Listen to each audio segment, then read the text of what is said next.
Merhaba arkadaşlar. Bugünkü dersimizde sizlerle balık sırtı ismini verdiğim kolyenin yapılışını öğreneceğiz. Evet, şu şekilde bunların yapılışını öğreneceğiz. Video içerisinde mesela daha geniş yapmak için veya daha dar yapmak için neler yaparız onları da göstereceğim. Şimdi arkadaşlar önce üst tarafın örülmesini yapacağız. Üst tarafı örerken daha açık renk kullanacağım ben size ki daha kolay görün, öğrenin diye. Daha sonra yine biz kırmızı ve canlı kristallerimiz ve gri kum boncuğumuzla aynı bu şekilde yapacağız. Şimdi bunun için gerekli malzemeleri söyleyelim size. 20 grama yakın 3 numara kristal gerekiyor. 2 tane ayrı renkte kum boncuk lazım. Kum boncuklar 11.0 arkadaşlar, 11.0. Ben ipe dizili olanları tercih ediyorum. Siz de öyle yapın. Ve arkadaşlar bildiğiniz gibi nail bond iplik veya tek katlı naylon iplik de olabilir. Böyle tek katlı naylon iplik olabilir. Bunu şu şekilde tutun, çekin ve kopmuyorsa bunu da kullanabilirsiniz. Misina'da da aynı şekilde alırken bir şey böyle deneyin arkadaşlar. Koparamıyorsanız alın. Bu da aynı şekilde böyle bakın. Kopmuyorsa bunu kullanabilirsiniz. Bu nasıl? Tek katlı.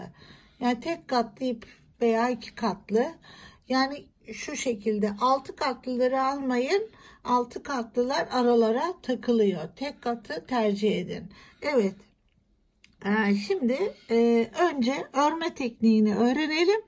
Ondan sonra normal boncuklarla örelim. Çünkü şöyle yani kolyemizi yapacağımız renkteki boncuklarla örelim. Ben açık renkle başlayayım. Daha iyi görün diye. Evet, şimdi 5 tane kumu alıyoruz. 5 şu şekilde. 5 tane kum alıyoruz. Bunu aldıktan sonra ipin sonuna doğru itiyoruz. Sonra şunu şöyle tutuyorum ben. Buradan bir tane ayırıyorum şunu. Alttan ayırıyorum ve şuna giriyorum. Şöyle. Girdim. Çekip dörtlü bir grup yaptım. Şöyle. Buradayken bir tane farklı rengi alıyorum. Şu. Buradan içeri giriyorum. Yerleştirdim. Dönüyorum. Ve bir tane kristal alıyorum. Kristali bakın böyle. Şimdi örgüm bu halde. Kristali buradan yukarı çıkıyorum. Çıktım. Yerleştirdim bunu oraya. Şimdi 4 tane kum alıyorum. Geliyorum buraya. Sonuna yerleştirdim. Sonunda. Bu son aldığımız 4. Bakın son aldığımız 4. Bunu 2 ayır. Şöyle 2 yukarı ayır. Buradan yukarı doğru şöyle çık.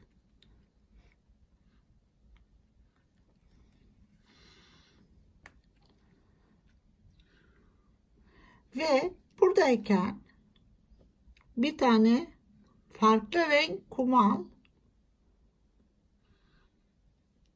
İçeri gir. 3 tanesinden aşağı in. Çekelim. Bir tane kristal al.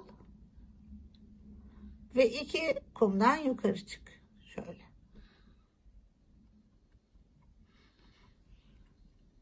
Bir tane daha yapalım. Çünkü sistem aynı gidiyor. Sistem aynı gidiyor. 4 tane alıyoruz. 4.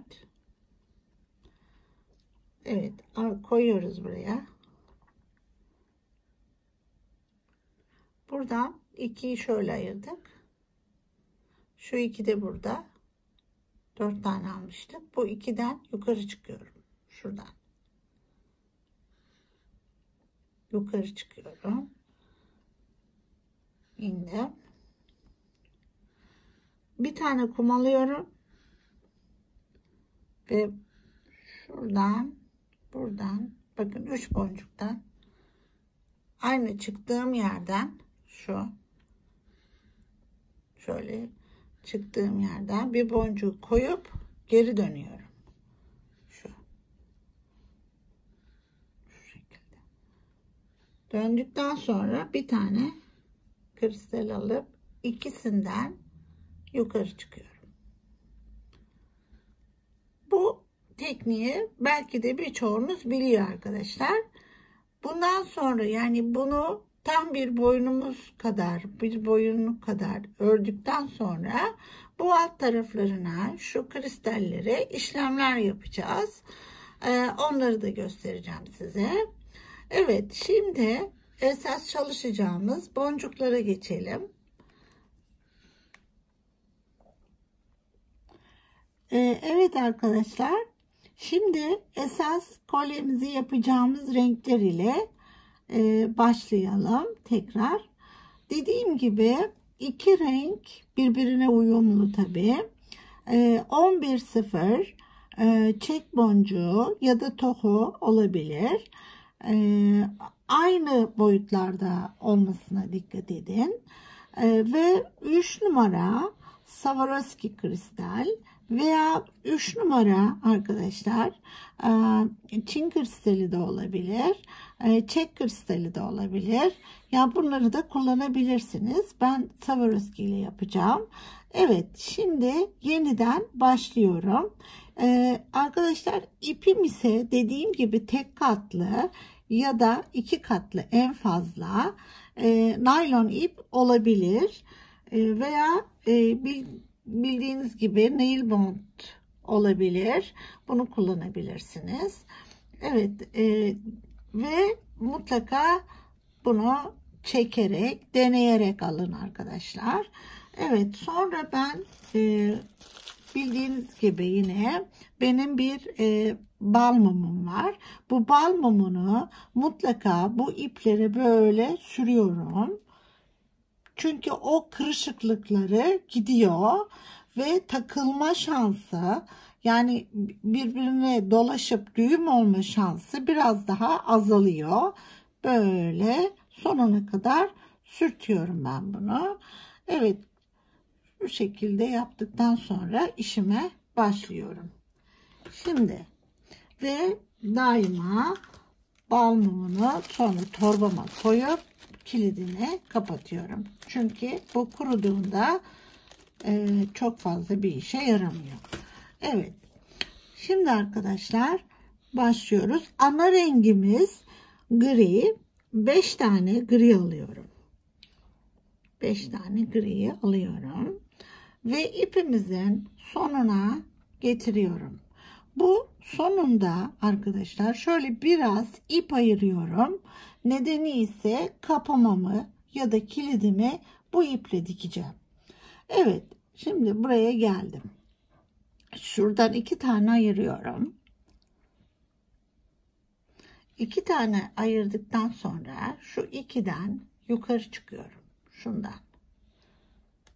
Şöyle yukarı çıkıyorum. Demin gösterdik ama tekrardan burada esas yapacağımız boncuklarla da anlatmak istiyorum.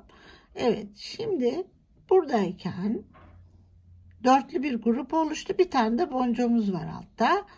Buradan kırmızı farklı olan boncuğumuzu alıyorum. Üçüne birden giriyorum şöyle. Evet. Çektim, yerleştirdim. Bunu da şöyle dik dursun. Evet. Sonra şöyle çeviriyorum örgümü. Ve bir kristal alıyorum. Şuradan ve buradan giriyorum. Bu.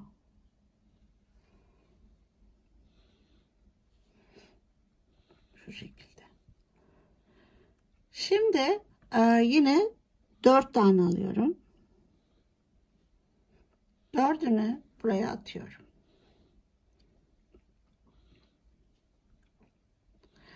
Dördü burada. Bakın şu 4.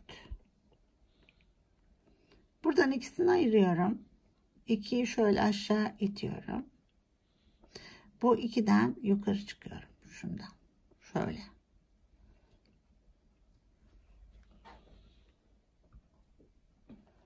Bunu tabii her seferinde bu şeyi altta yerleştirmem gerekiyor. Şu şekilde birleşik olmalı. Yani bu dörtlü grupla alttaki grup birleşik olmalı. Evet, farklı rengi alıyorum. Buradan 3 iniyorum. Şu. 3 indim. Aşağı çekiyorum. Sonra örgümü çeviriyorum böyle. Şu da şöyle dik durursa güzel olur. Evet.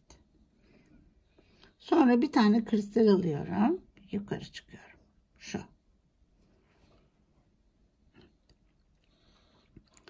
Şimdi bunu arkadaşlar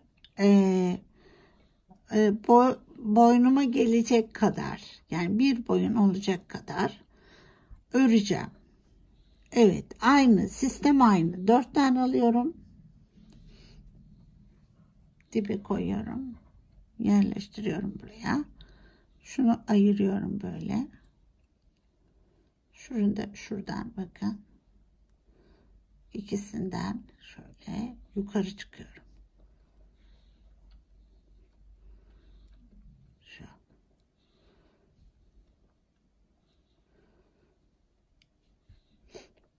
Sonra bir kırmızı alıyorum. Farklı renk, siz ne kullanacaksanız. Buradan 3 tanesinden iniyorum.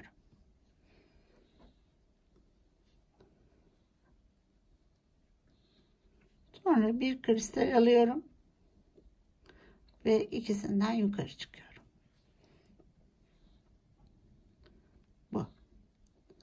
Bu şekilde ben tamamlıyorum. Sistem aynı ve daha sonra kolyenin alt tarafını nasıl yapacağız beraber onu göreceğiz. Evet arkadaşlar, 41 santim kadar ördüm. 2-3 santim de kapamaya ayırıyorum. Yani 43-44 santim boyunda bir kolyemiz olacak. Zaten normal boyuna takılan kolyeler için 45 santim ideal bir ölçüdür. Benim boynum biraz küçük olduğu için ben genelde 40 santimde bırakıyorum. Ama bunu 40 buçuk tabii 39-40 santim gibi yaptım. Evet, şimdi gelelim alt tarafına arkadaşlar. Bunu aldıktan sonra şöyle yapıyoruz. Burası önemli. Evet, şöyle. Burada biliyorsunuz bitim yeri burası. Şimdi buradan bir tane boncuğumuzdan şöyle ve bir boncuk geri dönüyorum. Kristalin içine şöyle bir kum ve bir kristalden çıkarak geri dönüyorum. Şuraya. Evet, bu şekilde. Şimdi buradayken bu kristalimizi 4'e tamamlayacağız. 4'e tamamlayacağız. Yani 3 tane kristal alıyorum. Bunu 4'e tamamlıyorum. Şunu. Şu. Buradan ilerleyip bir kristal buraya geliyorum. Şu şekilde. Böyle. Buradayken arkadaşlar 8 tane kum, bir tane kristal alıyorum.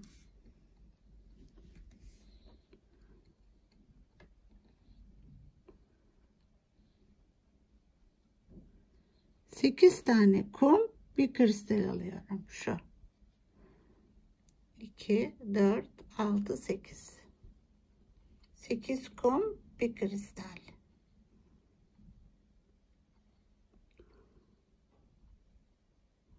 Ve 2 tane kristali atlayıp buraya giriyorum.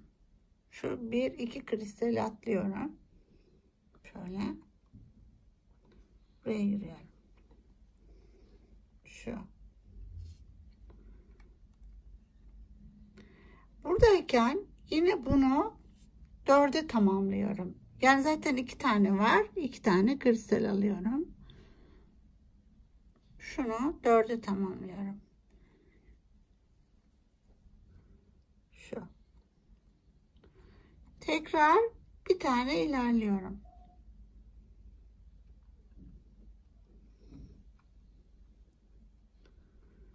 Evet.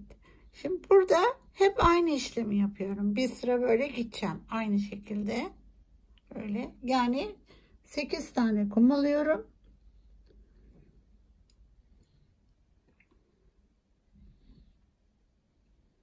Sekiz kum, bir kristal alıyorum. Bu. Şu.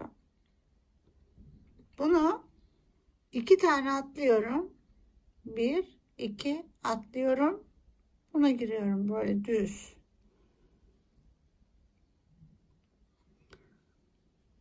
Sonra 2 kristal alıp 4'e tamamlıyorum.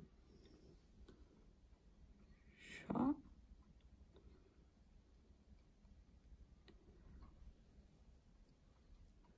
Dördü tamamladım.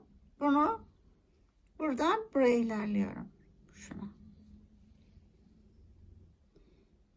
Şu. Bu şekilde bütün hepsini tamamlayacağım.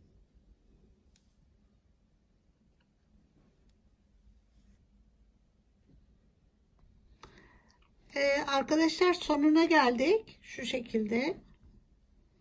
Evet. Şu şekilde. Tekli olarak bunun sonuna geldik. İpimiz bitti. Şimdi burada size ip değiştirmeyi göstereceğim. Sonundayım bu şekilde. Bunu birkaç kez böyle turluyorum. Kristallerin içi nasılsa büyük diye. Evet, şöyle birkaç kez turluyorum bunu.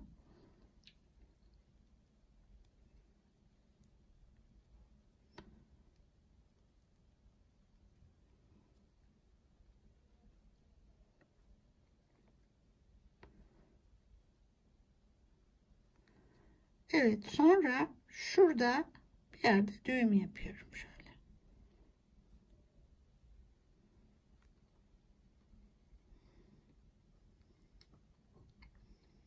Böyle bir düğüm atıyorum. Bu duruyor, durmak zorunda. Oraya klipsimizi takacağız. Öbür ip. Şöyle bağladım. Evet. Ve bunu burada ben kesip yakıyorum.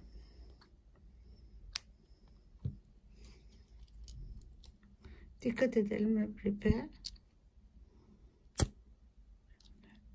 Evet. Şimdi diğer ipimizi bağlayalım. Şu araya arkadaşlar giriyorum. Şöyle yeni ipimizle. Bunu buraya düğüm yapıyorum böyle. Şu şekilde düğüm yaptım. Bir tane daha üstüne atıyorum. Evet. Ve buradan bu kristalin içine almaya çalışıyorum düğümü. Evet, çok fazla zorlamadan şöyle geçirdik. Bunu çekip içine almaya çalışıyorum. Evet. Bu şekilde. Ve buradan bunu keseceğim yine. Şu. Buradan da çok hafif yakacağız. Şimdi alttaki boncukta olmam gerekiyor. Böyle ve yönümün içeri doğru olması lazım. O önemli. Şuraya bu şekilde olmam gerekiyor. Böyle yapalım. Şimdi arkadaşlar bu bölümü yapacağız. Şu üstteki kırmızılı bölümü yapacağız. Açalım şuradan. Şu şekilde bunu yapacağız. Şimdi ilk başta bunu dörtlü olarak yine dörtlü grup yapıyoruz. Bu kristali dörtlü grup yapıyoruz.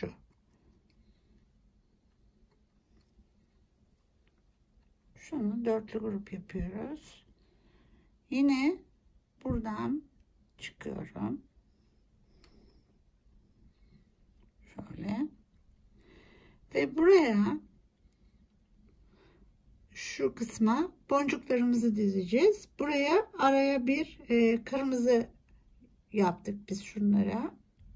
Birer tane kırmızı boncuk koyduk. Aynı o şekilde yapacağım. Şöyle şimdi bir tane kırmızı, 8 tane gri,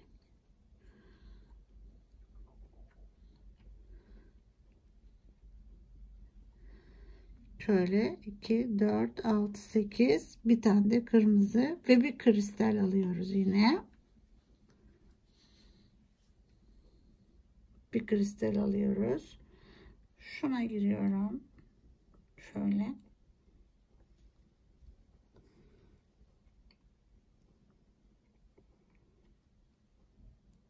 bu şekilde dörtlüyorum bunu.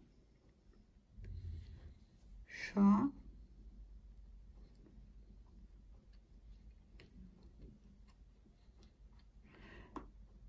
ister böyle bırakırsanız, isterseniz bizim yaptığımız gibi yine buradan geliyorum, turluyorum, döneceğim,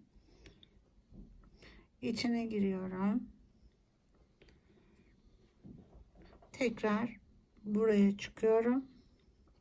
Şimdi üst tarafını yapacağım. Buraya, bu sefer yine buradayım ben. Şurada. Buradayım. Şimdi buraya da yaparken araya bir tane ya da 2 tane kırmızı alacağım. 4 tane gri, 2 tane kırmızı, 4 gri alıyorum buradan ve bunun üstünden şuradan iniyorum böyle.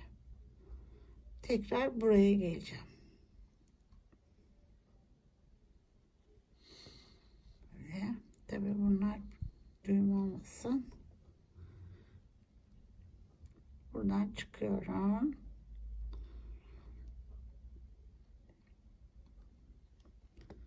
Evet, şimdi bunu bir kere de yapıp böyle döne döne yapabiliriz. Ama bir daha dönüp geri gelebiliriz.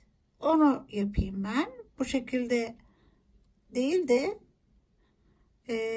tekrar geri gelip bunları yaparak dönelim. Şimdi şuradan döndüm. Evet. Şu. Yani ilk etapta biraz önceki yaptığımızı yine yapalım. Sonra geri dönüşte üstleri koyalım. Yani bunu bu şekilde de yapabilirsiniz. Demin yaptığımız gibi de yapabilirsiniz. Şimdi ben nasıl yapıyorum ona devam edelim. Evet, yine bir kırmızı, 8 tane gri alıyoruz.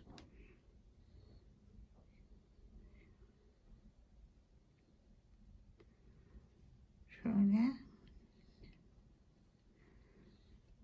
8 ve bir kırmızı, bir tane kristalimizi aldık. Ama bunlarda ne yapıyoruz? Her seferinde giriyoruz. Yani üstteki gibi atlama yok.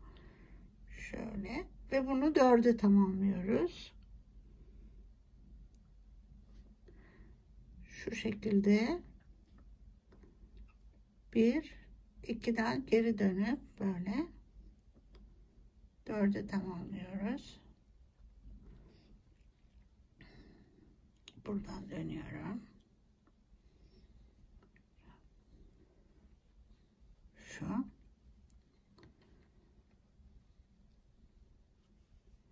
Tekrar aynı şeyi yapıyorum. 1 8 kum.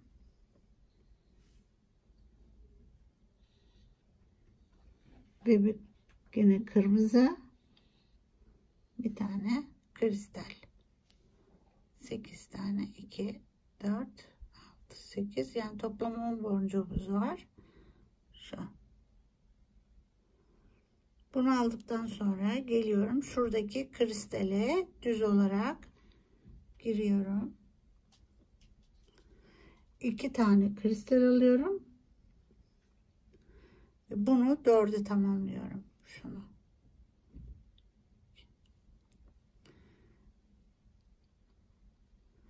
Ve hemen altındaki kristale ilerliyorum. Şuna.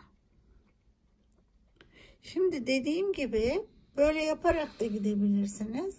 Ama daha sonra tekrar geri dönüp bunu tamamlayabiliriz. Ben bu şekilde sonuna kadar devam edeyim. Sonra üst tarafını tekrar beraber yapalım. Evet arkadaşlar, şimdi son sıraya geldik. Demiştik ki isterseniz burada hep beraber dönerek yapın. İsterseniz tekrar yeniden gelip son sırayı tekrar dizerek yapın demiştik. Şimdi biz ne yaptık? Bir keresini geçtik. Üst tarafını yeniden yapacağız. Şimdi oraya nasıl geleceğiz ona bakalım.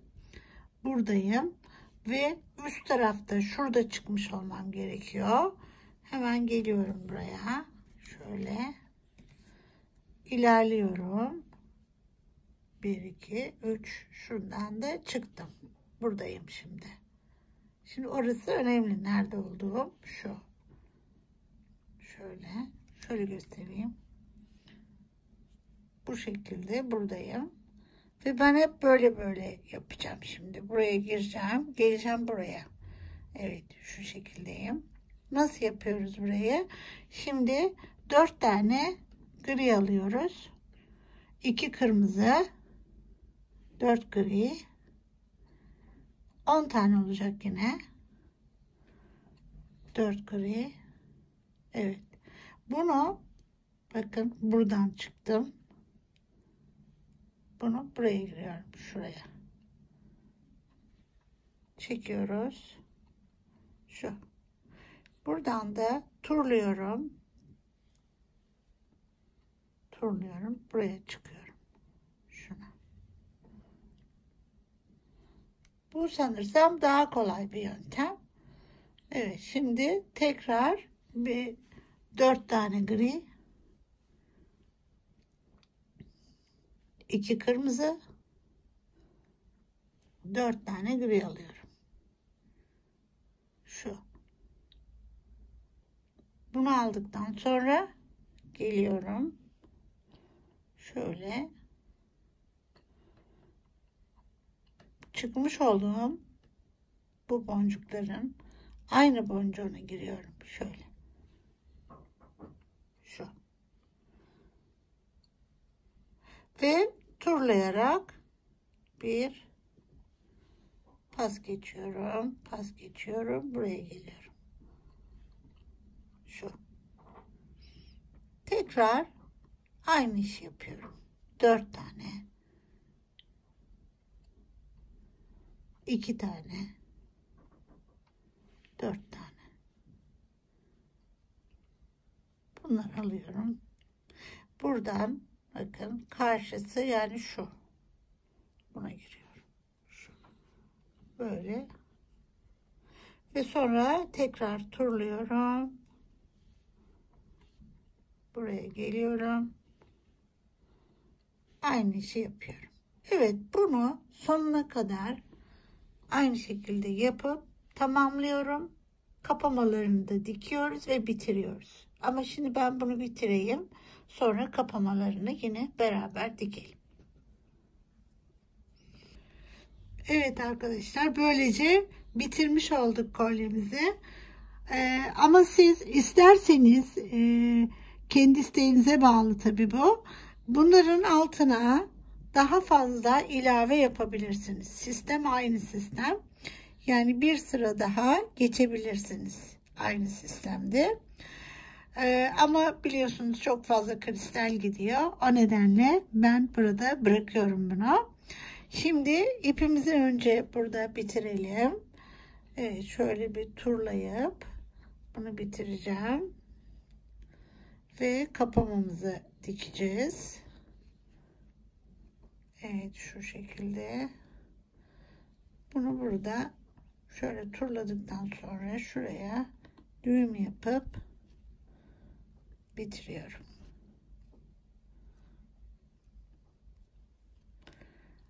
Evet. Şimdi arkadaşlar bunu burada keseceğim. Yıkacağız. Ben buna şöyle taşlı, mıknatıslı bir kapama kullanacağım. Şuraya küçük bir şey. Şöyle yapalım. Bunu zaten burasıyla dikeceğim. Burada ipimiz yok. Şöyle yapalım arkadaşlar. Buraya bağlayalım bunu. Şöyle bağlayalım. Şu şekilde. Evet.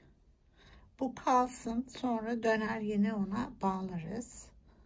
Evet, şöyle ve buraya. Bunu buraya şu şekilde dikeceğim. Böyle. Her halükarda olur. Ama arasına iki tane kum koyuyorum. Buraya. 2 de öbür tarafına koyuyorum. Satış yapan arkadaşlarım bunun arkasına zincirle uzatabilecekleri bir sistem koyarlarsa daha iyi olur arkadaşlar. Evet, bunu ben geçebildiğim kadar, bunu çünkü ben kendi boynuma göre yaptım. Evet, bu şekilde geçebildiğim kadar geçiyorum.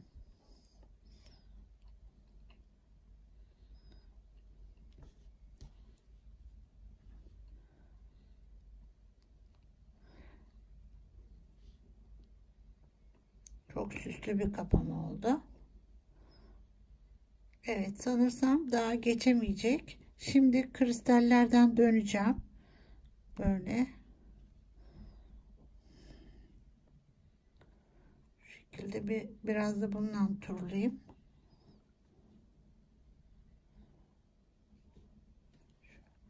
Böyle turluyorum. Çünkü ağır bir kapama olduğu için açıp kapatırken onlara dikkat etmemiz lazım. Hani koparmasın.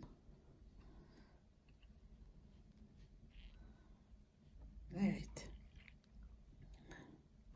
Buraya geldikten sonra da artık arkadaşlar bunu bağlayıp ikisini bir şöyle bağlayalım. Bir tane daha bağlayayım. Evet. Şimdi burada keselim. Hatta şey yapabiliriz. Böyle içine ilerletebiliriz. Gerçi düğüm gözükmüyor ama olsun. Şöyle yapalım. Tekrar geçersek. Evet, geçebildi. Bunu böylece düğümü boncuğun içine aldım. Orada öyle bir top gibi gözükmesin diye. Evet. Belki buraya da bir tane şöyle kıstırırız. Bu şekilde. Evet. Şimdi buradan bunları kesip yakabiliriz.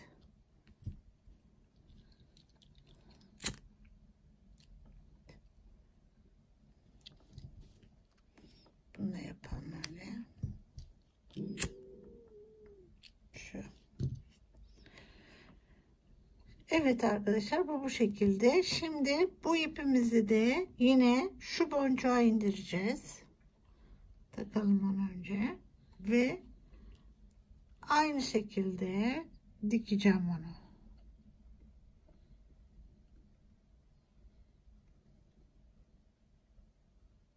Evet. Bunu buradan böyle geçemem ama şöyle geçsem iyi olur. Burada da çok fazla düğüm var. Evet, şöyle geçeyim o zaman.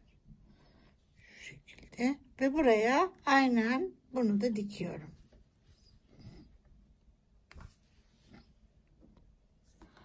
Böylece kolyemizi tamamlamış olduk. Sizler de bunun değişik renklerini çalışabilirsiniz.